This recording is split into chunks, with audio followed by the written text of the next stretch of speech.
چا کور کې اختلافات دي خزي خاون سره خاون خزي سره دغه عمل وکړي ان شاء الله الله هر قسم مشکلات حل کړي خزي خاون سره خاون خزي سره دې کور کې به هیڅ قسمه مصیبت تکالیف نه وي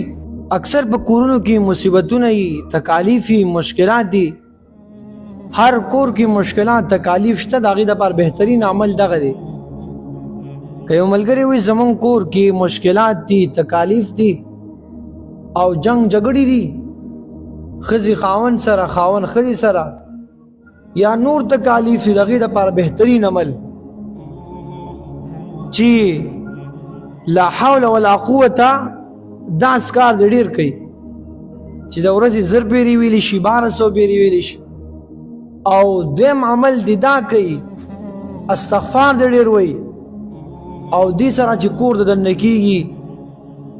السلام علیکم ورحمت الله سلام دی اچي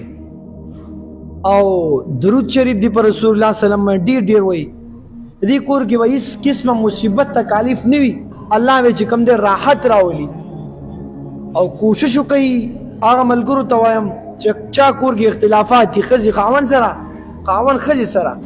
دغه عمل وکړي ان شاء الله الله هر قسم مشکلات حل کړي د دې اذکار اهتمام کوي دویم هغه عمل کوي چې موږ ته رسول الله صلی الله علیه وسلم ښودلی په دې باندې عمل کوي چې د رسول الله عمل نه خلاف و فلانکې بزرګ دا وي فلانکې بابا دا وي